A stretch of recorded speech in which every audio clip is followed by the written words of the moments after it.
스바냐 3장 14절에서 17절까지 말씀이 되겠습니다.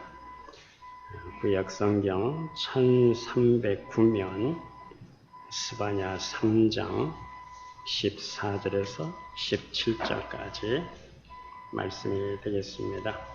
14절 시온에 따라 노래할지어다. 이스라엘아 기쁘게 부를지어다. 예루살렘 따라 전심으로 기뻐하며 즐거워할지어다.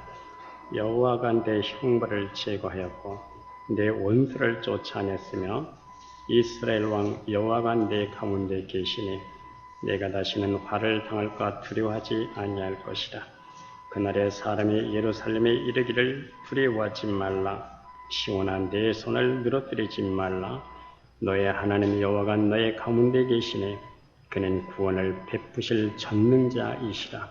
그가 너로 말미암아 기쁨을 이기지 못하시며 너를 잠잠히 사랑하시며 너로 말미암아 즐거이 부르며 기뻐하시리라 하리라. 아멘. 시골에서 흔히 볼 수 있는 조그마한 우물에서 태어난 이 개구리가 있었습니다.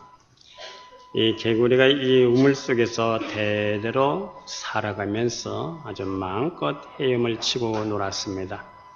정말 그대로가 행복이었습니다. 아마 나보다 더 행복한 삶은 없을 거야. 더 좋은 삶은 없고 내게 참 부족함은 없어. 이렇게 살아가던 어느 날 고개 위로 우물 꼭대기에서 한 줄기의 빛이 그렇게 새어 들어오고 있었습니다. 이 개구리가 아주 호기심이 생겼습니다. 저 위에는 도대체 뭐가 있을까? 그래서 벽을 타고 우물벽을 타고 천천히 한번 기어 올라가 보았습니다. 그리고 우물 꼭대기에 서서 사방을 살펴보니까 세상에 이럴 수가 있는 겁니까?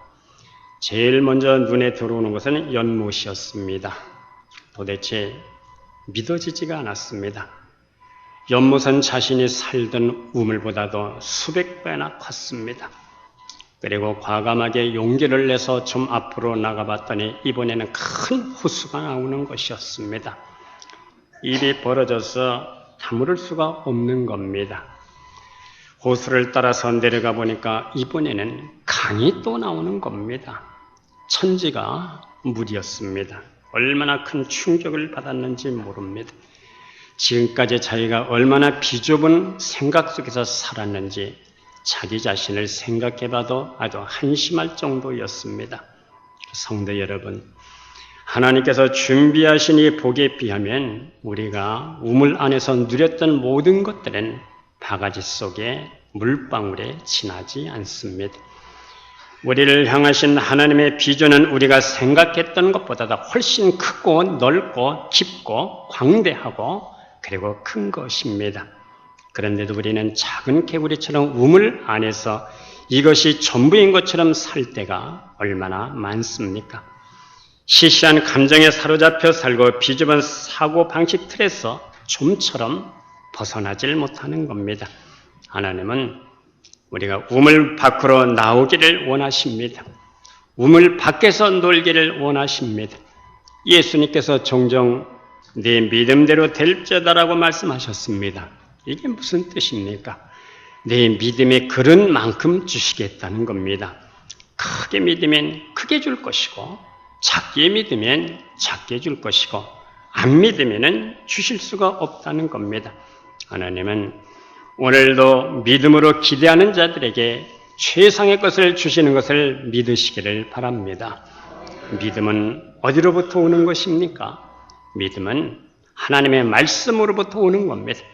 우리가 로마서 10장 7절에 보면 믿음은 들음에서 나며 들음은 그리스도의 말씀으로 말미암느니라. 믿음은 하나님의 말씀으로부터 오는 겁니다. 하나님의 말씀이 들려질 때 믿음이 생성되고 그리고 생기는 겁니다. 그리고 더 나아가서 하나님의 말씀에 의해서 내 잘못된 생각들과 감정들이 깨트려지는 것입니다. 하나님 없이 오랫동안 만들어진 교훈과 경험과 이 지식 그리고 하나님 없이 만들어졌던 이 가치관들이 말씀에 의해서 깨트려지고 변화되어서 우리는 새로운 가치관을 갖고 이 땅을 살아가는 것입니다. 내 경험이 왜 틀렸는지 하나님 말씀에 의해서 정확하게 진단되고 수정되어서 우리가 살아가는 것입니다. 우리가 빌립보서 4장 13절에 보면은 내게 능력 주시는 자 안에서 내가 모든 것을 할 수 있다고 말씀하십니다. 내가 한다고 해서 내가 하는 것이 아닙니다. 그분이 내 안에 살아계셔서 그분의 능력 속에서 그분이 일하시고 역사하시고 길이 열려서 사막 같은 데서도 생수가 터지는 것을 경험하게 된다는 말씀입니다. 바랄 수 없는 중에도 그분을 바라보면 귀가 열리게 돼요. 귀가 열리면 그분의 음성이 들려오게 되는 겁니다. 그분의 음성이 들려오면 그분의 뜻이 보이는 겁니다. 오늘 우리가 본문 16절에 보면 그날에 사람의 예루살렘에 이르기를 두려워하지 말라. 시온아 내 손을 늘어뜨리지 말라 말씀하십니다. 두려워하지 말라. 내 손을 늘어뜨리지 말라. 이 두 말씀은 같은 뜻입니다. 차이가 있다면 두려워하지 말라 이 말은 마음의 상태를 가리키는 것이고 내 손을 늘어뜨리지 말라 이 뜻은 몸의 상태를 의미하는 것입니다. 손을 늘어뜨린다는 것은 히브리어로 라파야드, 이 뜻은 공포, 불안, 상심, 좌절, 절망, 근심으로 인해서 손에 맥이 풀리는 겁니다. 손이 그래서 아래로 쭉 늘어진 상태를 의미하는 겁니다. 사람이 맥이 풀리면 어깨가 축 늘어져요.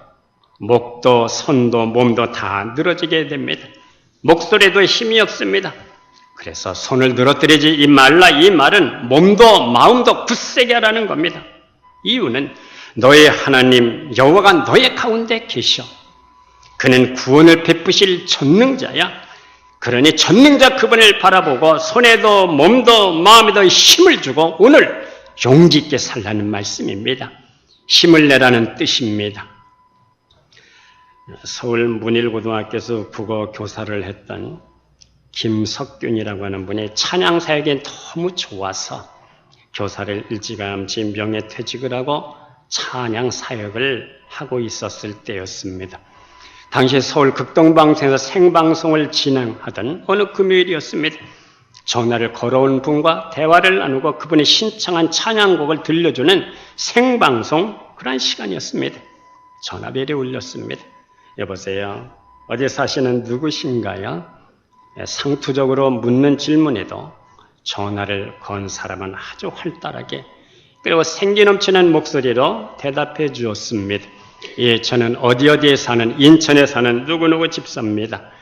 교회에서 찬양대와 유초등부 교사와 그리고 여전대 모임에서 아주 열심히 주님을 섬기고 있습니다. 이런저런 질문을 통해서 얻는 것은 이 집사님이 주님의 일에 최선을 다하고 있다는 겁니다. 그분이 신청한 곡은 나는 행복해요. 그런 곡이었습니다. 순간 진행자인 이 김석균 씨가 다시 물었습니다. 집사님, 무엇이 그렇게 행복한지, 왜 행복한지를 잠시 말씀해 주시겠습니까?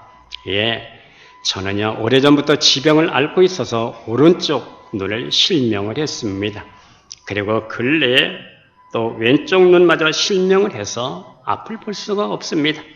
진행자는 아차 이거 괜히 물었구나 하는 생각이 들었어요. 이것은 행복한 이 얘기가 아니라 아픈 얘기인가 아닌가. 아픈 상처를 다시 건드려서 오히려 이분으로 하여금 더 아프게 만드는 것이 아닌가 하는 그런 생각이 들었습니다. 다시 그분의 말이 들려옵니다. 하지만 하나님께 너무너무 감사를 드립니다. 지금 볼 수는 없지만 내가 말할 수 있고 들을 수 있고 걸을 수 있으니 하나님 앞에 이것이 참 감사할 일이고요. 또 우리 아이들이 둘인데요. 신앙으로 잘 자리고 있습니다. 그리고 남편은 예수 참 잘 믿다가 얼마 전에 별세를 해서 천국에 가셨고요. 그리고 나도 머지않아 천국 가서 만날 것이니 생각하니 너무너무 감사합니다. 대화는 끝났고 나는 행복해요. 음악이 흘러나왔습니다. 주님 한 분밖에는 아는 사람이 없어요. 가슴 깊이 숨어있는 주를 사랑하는 마음. 주님 한 분밖에는 기억하지 못해요. 진행자가 갑자기 눈물이 쏟아졌습니다. 저런 성도도 저렇게 행복해하는데 하나님은 나에게 얼마나 좋은 환경을 많이 주셨는가.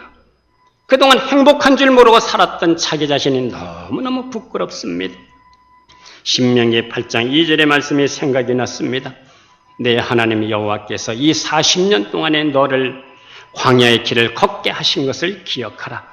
너를 낮추시며 너를 시험하사 내 마음이 어떠한지 내 그 명령을 지키는지 아니 지키는지 알려 하심이니라. 찬양이 끝난 후에 그는 눈물을 닦으면서 그래, 이 세상에는 어려운 분들이 얼마나 많은가. 이 세상에는 위로를 받아야 할 사람들이 얼마나 많은가. 그래, 이분들을 위해서 내가 한번 노래 하나를 만들어 보자. 그래서 김석균 씨가 작사 작곡한 복음성가가 손잡고 일어서세요 라는 복음송입니다. 왜 나만 겪는 고난이냐고 불평하지 마세요. 고난의 네 편에 있는 주님이 주실 축복 미리 보면서 감사하세요. 너무 견디기 힘든 지금 이 순간에도 주님이 일하고 계시잖아요. 남들은 지쳐 앉아 있을지라도 당신만은 일어서세요. 다 같이 해볼까요? 힘을 내세요. 힘을 내세요. 주님이 손잡고 계시잖아요. 주님이 나와 함께함을 믿는다면 어떤 역경도 이길 수 있잖아요. 성도 여러분, 힘을 내시기 바랍니다. 너의 하나님 여호와가 너의 가운데 계시니 그는 구원을 베푸실 전능자시라. 그분은 불행을 행복으로 만들어낼 수 있는 분, 슬픔을 희락으로, 웃음으로, 상처를 사랑으로, 시험을 복으로, 파도 때문에 빠져 들어갈 수밖에 없는 사람을 붙드셔서 파도를 밟을 수 있는 사람으로 우리를 만들어 주시는 분입니다. 우리 인생살에서 얼마든지 판도가 달라지게 하실 수 있는 분입니다. 경기에도 바둑에도 고수가 들어가니까 이기는 겁니다. 하나님은 우리 인생의 고수이신 것을 믿으시기를 바랍니다. 그분과 함께 손잡고 일어나기를 바랍니다. 우리가 예레미야 1장을 보면은 하나님께서 예레미야에게 물으셨습니다. 예레미야야, 내가 무엇을 보느냐? 끓는 가마가 보이는데요. 그 윗면의 북에서부터 기울어졌습니다. 이제 곧 쏴하고 쏟아질 것 같습니다. 이 의미는 곧 하나님의 큰 심판이 있겠다는 겁니다. 하나님께서 북방에 이 족속들을 부를 것인지 곧 전쟁이 일어나게 된다는 겁니다. 하나님께서 북방에는 느부갓네살과 그 부악한 사람들을 부르신다는 겁니다.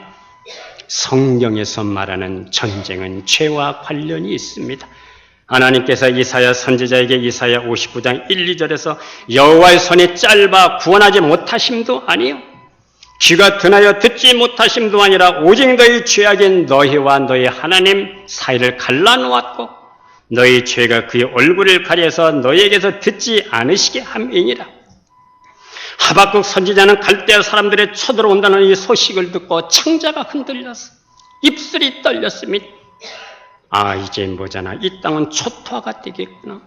무화과 나무는 무성치 못할 것이고 포도나무는 더 이상 열매가 없을 것이다. 감람나무에는 소칠이 끊어지게 될 것이고 양의 우리에는 양이 없게 될 것이고 양의 울음소리는 이제 우리의 추억이 되겠구나. 그러나 주님이여 진도 중에도 긍휼을 잊지 마옵소서. 전쟁은 죄와 관련이 있고 동시에 하나님의 백성을 구원하는 데 그 뜻이 있습니다. 금년에 우리는 6.25 전쟁 67주년을 맞이했습니다. 6.25 한국전쟁은 1950년 6월 25일 그날도 오늘처럼 주일이었습니다. 새벽 4시에 조선인민군들이 38선을 넘어서 이남의 대한민국을 남침하면서 그렇게 발발한 그런 전쟁입니다. 역사학자들은 6.25에 7가지의 기적이 있다고 얘기를 합니다. 첫째는 거기 7가지 기적은 첫째는 기독교 신앙과 자유민주주의 신봉자인 이승만 정권이 들어섰다는 게 기적이라는 겁니다. 만약에 공산주의 신봉자가 정권을 잡았다면 아마 적화통일이 됐을 겁니다. 한국교회는 더 이상 세워지지 않고 전부 다 무너지고 그리고 멸절하게 됐을 거라는 겁니다. 두 번째 기적은 6.25가 터지자 미국의 요구대로 유엔 안전보장 이사회가 소집이 됐습니다. 그런데 스탈린 지시로 소련 대표 말라크가 불참을 했어요. 그래서 우리나라에 유엔군을 파견하기로 가결이 된 겁니다. 그래서 16개국 유엔군이 우리나라 전쟁에 동참을 했습니다.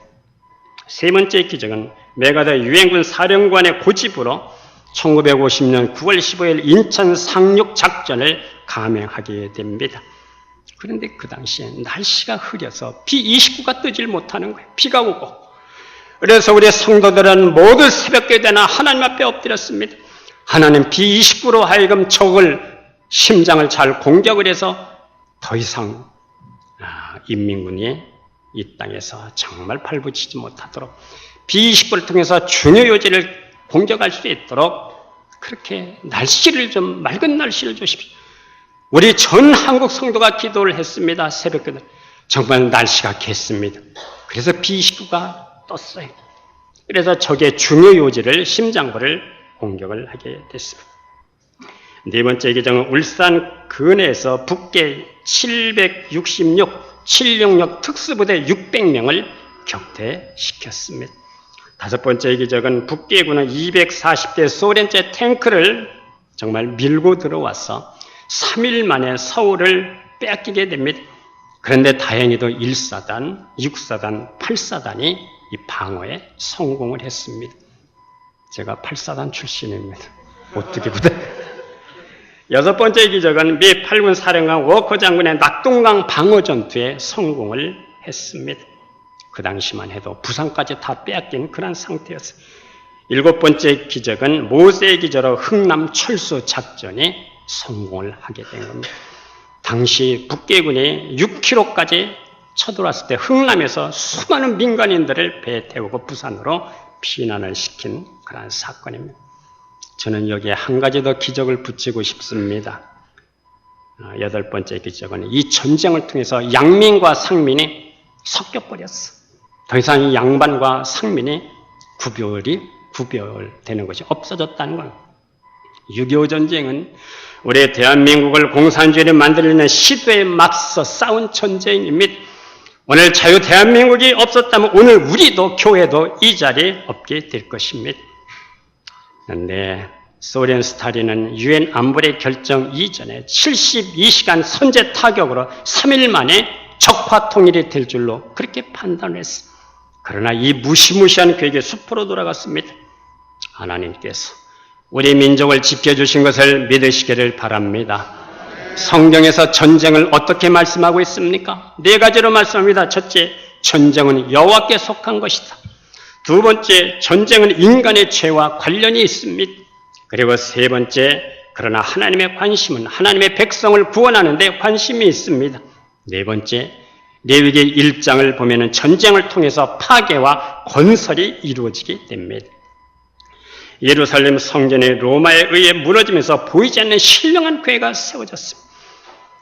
미국의 9.11 사태가 터지면서 쌍둥이 빌딩이 무너졌습니다.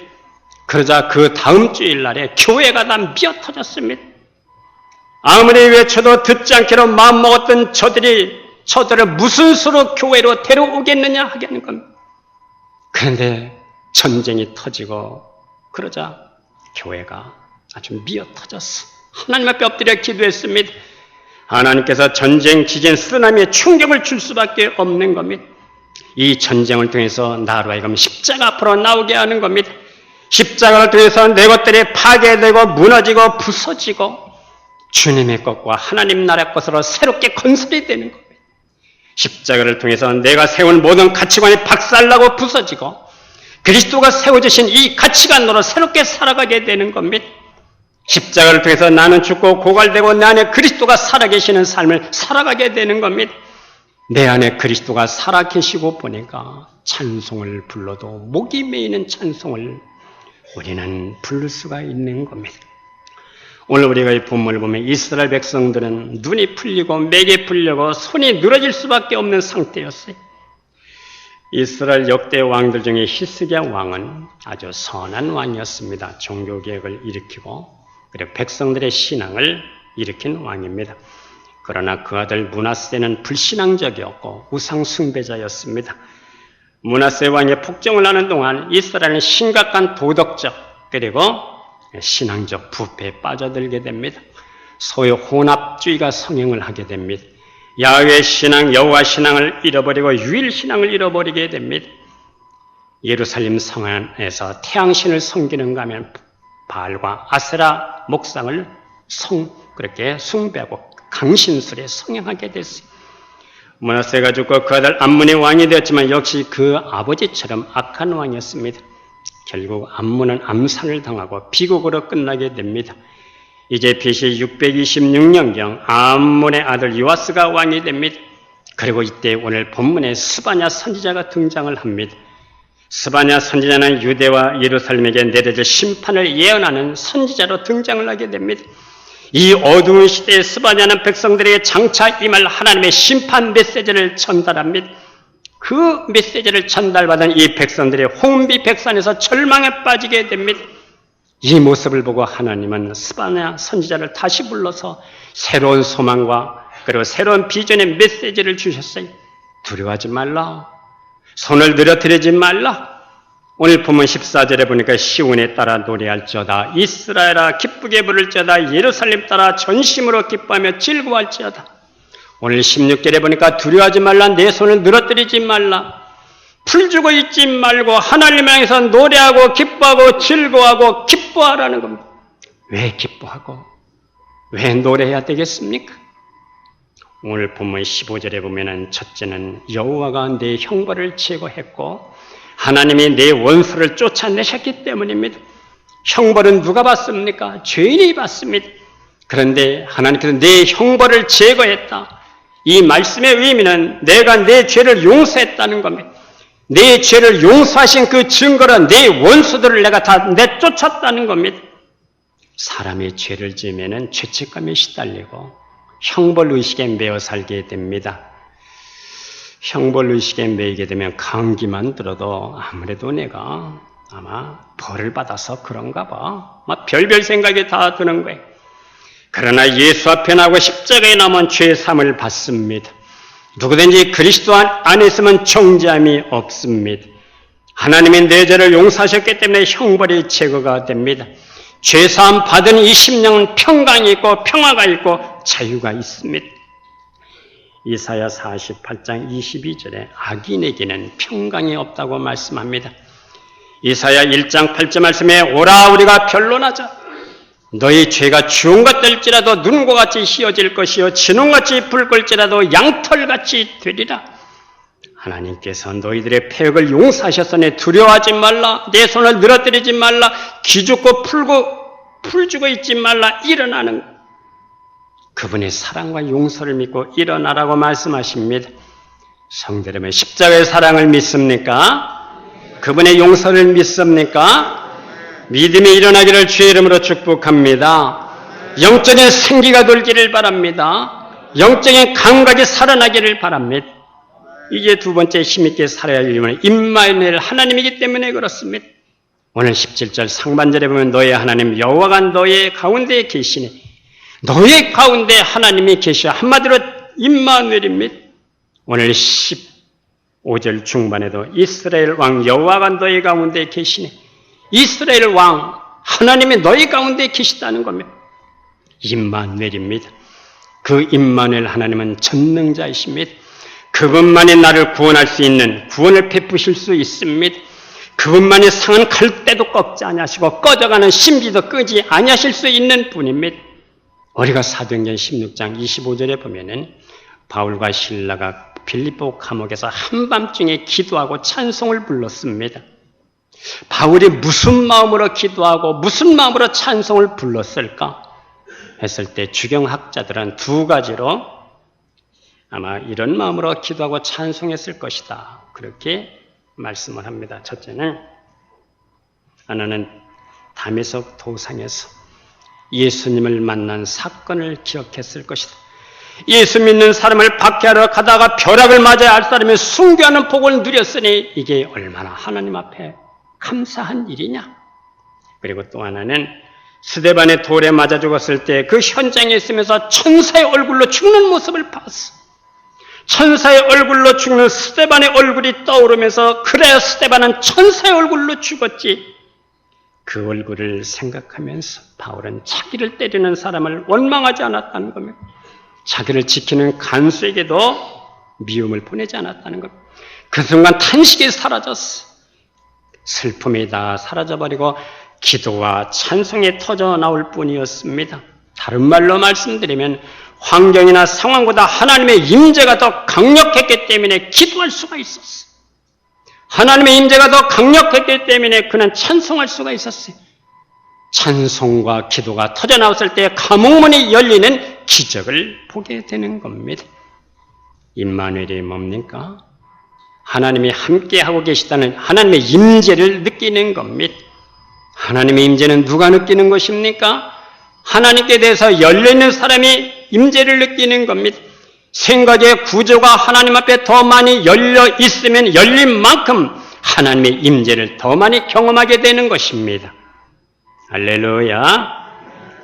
임마누엘 하나님을 더 많이 경험하는 대로 우리 안에 하나님의 성분이 증가되는 겁니다. 성도 여러분, 우리는 시간이 갈 때마다 세월이 갈 때마다 내 것은 잊어버리고 하나님의 성분이 더 많이 채워져서 하나님의 성분이 더 많이 증거될 수 있기를 주의 이름으로 축복합니다. 그래야 그분의 것이 나오는 것이 아니겠습니까? 하나님에 대한 산지식, 하나님께 대한 지혜, 하나님의 형상, 십자가와 부활의 권능, 하나님의 성품, 이것이 날마다 내 안에서 더 증가할 수 있기를 주의 이름으로 축복합니다. 영성이 있다는 말이 무슨 뜻입니까? 하나님의 성품이 내 안에 살아계시다는 겁니다. 하나님의 사랑과 은혜가 내 안에 더욱 풍성해져서 하나님의 영향권이 나를 주장하셔서 생명으로 충만해지는 겁니다. 이게 바로 영성입니다. 이것을 우리가 산수로 말하면 잃어버린 만큼 얻는 겁니다. 잃어버려야 얻게 되는 겁니다. 바울의 고백대로 전에 유익하다고 생각했던 그것까지도 해로 여기는 겁니다. 그것까지도 잃어버리는 겁니다. 그런데 왜 우리는 그렇게 우리 교회를 다녔는 사람일지라도 하나님의 임재를 경험하지 못하는 겁니까? 그것은 우리의 옛사람인 겉사람이 하나님을 향한 문을 막고 있기 때문입니다. 하나님을 향한 갈망이 없어요. 하나님의 뜻에 별 관심이 없어요. 그러니 하나님과 호도가 맞지 않는 겁니다. 우리는 하나님이 별로 관심도 없는 것에 더 관심이 많을 때가 있습니다. 성도 여러분, 우리 어떤 환경, 어떤 상황 속에서도 하나님의 임재가 더 강하면은 우리 입술에서 찬양이 터져나오게 될 줄로 믿습니다. 하나님의 임재를 경험하게 되면은 근심도 걱정도 다 사라지게 되는 겁니다. 마지막에는 죽음도 두려워하지 않습니다. 왜? 그분이 구원을 베풀어 주실 전능자이기 때문에. 이제 세 번째 힘있게 살아야 할 이유는 하나님이 우리를 기뻐하시기 때문입니다. 오늘 우리가 17절 중반에 보면 그가 너로 말미암아 기쁨을 이기지 못하시며 너를 잠잠히 사랑하시며 너로 말미암아 즐거이 부르며 기뻐하시리라 하리라. 성도 여러분, 이 말씀 속에 너 대신에 자신의 이름을 넣어서 한번 읽어보시겠습니다. 우리 한번 띄워봐. 자, 가로가 있죠? 가로 속에 우리 이름을 넣어서 한번 읽어보시겠습니다. 그가 장성순으로 말미암아 기쁨을 이기지 못하시며 장성순을 잠잠히 사랑하시며 장성순으로 말미암아 즐거이 부르시며 기뻐하시리라 하리라. 아멘. 여기에 성도를 향한 하나님의 사랑이 있습니다. 사랑받고 사랑하고 있는 사람의 얼굴을 보십시오. 얼굴 표정이 밝습니다. 우리는 예수를 믿되 인상 쓰고 굳어진 얼굴로 예수를 믿는 것은 잘못 믿는 겁니다. 거기에는 성령의 역사가 일어나지 않습니다. 예수를 잘 믿는다는 것은 오늘 기쁜 마음으로 믿는 겁니다. 할렐루야. 명랑한 얼굴로 살아가는 것입니다. 할렐루야. 왜? 주님의 사랑을 받고 있다는 확신이 있기 때문에 그런 것입니다. 힘을 내시기 바랍니다. 일어날 수 있기를 기원합니다. 그분이 우리를 기뻐하시기 때문에, 그분이 우리를 잠잠하게 사랑하기 때문에 오늘도 나를 향하신 주님의 손길에 나를 붙들고 있는 큰 손을 발견하면서 명랑하고 기쁘고 감사하고 감격하는 마음으로 오늘 살아갈 수 있기를 축복합니다. 기도하겠습니다.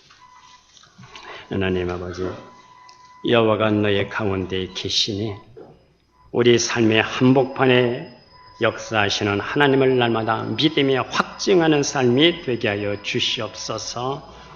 하나님이 우리를 기뻐하시기 때문에, 잠잠히 사랑하시기 때문에 오늘 우리는 하나님의 사랑을 받는 자로서 명랑한 하루가 되게 하시고 기쁨과 은혜를 나누는 삶이 되게 하여 주시옵소서.